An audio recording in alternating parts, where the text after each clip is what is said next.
Tirupati Palani bus సౌకర్య ప్రారంభోత్సవం సందర్భంగా ఇక్కడికి విచ్చేసిన విశిష్ట అతిథులందరికీ, వేదిక పైన ఆసీనులైన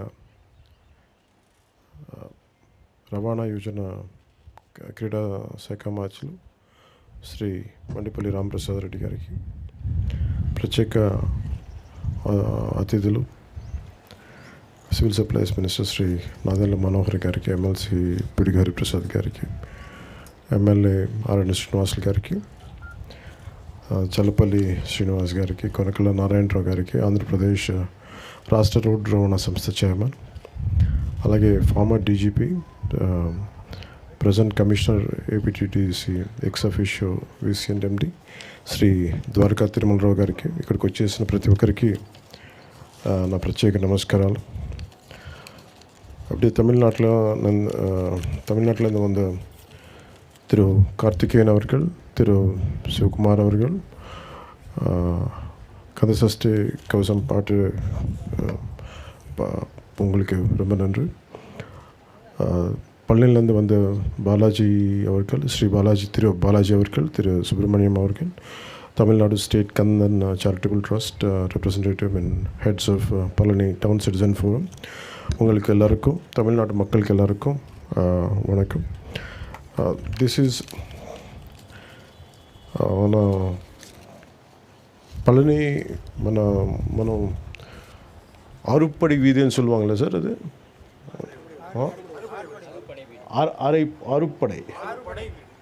ఆరుపడై వీడు అంటే మనకున్న క్షేత్రాలాగా సింహాచలం, మన నరసింహస్వామి క్షేత్రాలాగా ఆరుపడై వీడు అనేది మన 6 కుమరన్, మన మురుగన్ స్వామి మురుగన్ ఆలయాలు ఉన్నాయి. సో వాటిలో ప్రత్యేకించి నేను పళని వెళ్ళినప్పుడు అక్కడ నాకు ఒక రిక్వెస్ట్ ఇచ్చారు. నాకు బాలాజీ గారు, సుబ్రహ్మణ్యం గారు, మాకు ఇక్కడ సౌకర్యం లేదు, మాకు చాలా 2-3 బస్సులు మారాల్సి వస్తుంది, మీరు ఎట్లా అయినా కొంచెం దీన్ని చూడండి అంటే, వెంటనే నేను మన రవాణా శాఖ మార్చులు మరి తెలియజేశాను మన రామప్రసాద్ రెడ్డి గారికి. వెంటనే మన ఆఫీస్ నుంచి మనస్ఫూర్తిగా వెంటనే దాన్ని అంటే చెప్పిన రిక్వెస్ట్, நீங்கள் ரிக்வெஸ்ட் சொன்ன உடனே ஒரு அதுக்கு ஈவினிங் சாங்ஷன் ஆயிடுச்சு.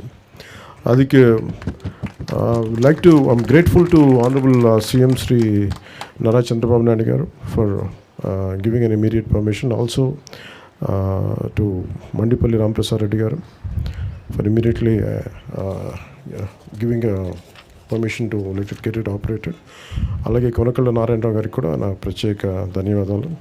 ద్వారకా తిరుమలరావు గారికి కూడా ఒక నా ప్రత్యేక ధన్యవాదాలు తెలియజేసుకున్నాను. ఎందుకంటే ఇది చాలాసార్లు అంటే నేను ఈ ట్రైబల్ ఏరియాస్కి వెళ్ళినప్పుడు రోడ్లు ఎలా ఉండవు, చాలా సమస్యల మీద, జనవాణి సమస్యల మీద, కార్యక్రమాల మీద, అంటే ఎవరైనా ఏం కోరుకుంటామంటే ఒక సమస్య చెప్పిన వెంటనే పరిష్కారం తొందరగా వస్తే మనం ఆశిస్తాం. ఒకసారి మనసున్నా కానీ అన్నిసార్లు జరగదు. కానీ ప్రత్యేకించి ఇది మురుగున్న ఆశీస్సులు అనుకుంటాం.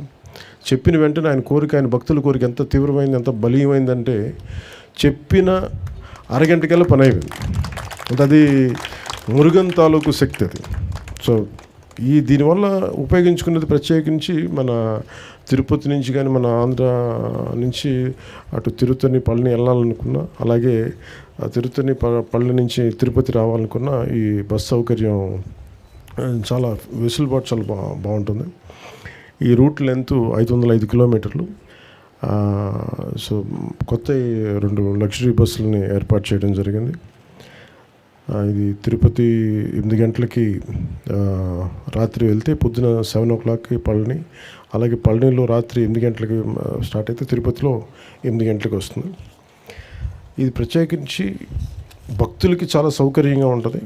పళని భక్తులు చాలా సంవత్సరాల నుంచి நிறைய வருஷமாக கேட்டுகிட்டே இருக்காங்க. ఇది మన తమిళనాడు సోదరులకిను సోదరులకి అర్థం అవడానికి తమిళ్లో చెప్తా ఉన్నాను. పళనిலேருந்து நிறைய సంవత్సరமாக கேட்டுகிட்டே இருக்காங்க. இது திருப்பதி பழனி பஸ் தேவைப்பட்டது, எப்படியாவது பண்ணுங்கன்னு. அதுக்கு உடனே சாங்ஷன் பண்ணியிருக்காங்க honourable CM Shri Nara Chandrababu Naidu sir, அவருக்கு நான் நன்றி சொல்கிறேன்.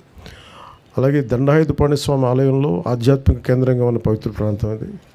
ఈ ఆలయం తమిళనాడులో అత్యంత ప్రముఖంగా లక్షలాది మంది భక్తులు వస్తారు. కందస్వామిగా భక్తులందరూ ప్రేమతో పిలిచే మురుగన్ స్వామి కృపకి అంకితమైన ఈ ప్రాంతం భారతదేశంలోని అత్యంత ప్రాచీనమైన పుణ్యక్షేత్రాల్లో ఒకటి పేరుగాంచింది. అదేవిధంగా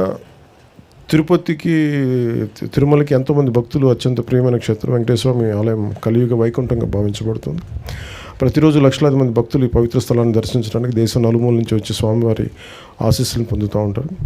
కానీ ఇప్పటివరకు పల్లె నుండి తిరుపతికి నేరుగా వెళ్ళాలంటే భక్తులు వివిధ ప్రాంతాల్లో బస్సులు మార్చుకుంటూ చాలా ఇబ్బందులు పడుతూ ఎన్నో కష్టాలను ఎదుర్కోవాల్సి ఉండేది. వృద్ధులు, మహిళలు, చిన్నపిల్లలు వేసుకొని ఇలాంటి ప్రయాణాలు చాలా తీవ్రమైన ఇబ్బంది గురవుతారు. సో నేను ఫిబ్రవరిలో 2వ వారంలో వెళ్ళినప్పుడు జరిగిన నాకు రిక్వెస్ట్కి వెంటనే స్పందించడం జరిగింది. వెంటనే బస్సులు వేయడం జరిగింది. సో భక్తుల అవసరాన్ని అర్థం చేసుకుని తక్కువ ఖర్చుతోటి, అంటే ఇందాక మీకు ఆ ఖర్చు కూడా ఏంటంటే ఒక 680 రూపాయలు పెద్దలకి, 360 రూపాయలు చిన్నపిల్లలకి తక్కువ ఖర్చుతో భద్రతతో కూడిన ప్రయాణాన్ని అందించేందుకు గౌరవ ముఖ్యమంత్రి శ్రీ నారా చంద్రబాబు నాయుడు గారి నేతృత్వంలోని కూటమి ప్రభుత్వం వెంటనే నిర్ణయం తీసుకుంది.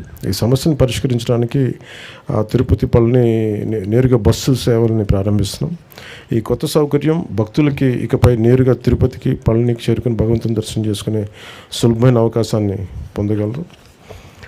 ప్రయాణ సమయం గణనీయంగా తగ్గడమే కాకుండా తిరుపతిలో వెంకటేశ్వర స్వామి దర్శనంతో పాటు భక్తులు దగ్గరలో ఉన్న కాణిపాకం, గుడిమల్లం, శ్రీకాళహస్తి, తిరుచానూరు వంటి ఆలయాలకు కూడా దర్శించుకోవచ్చు.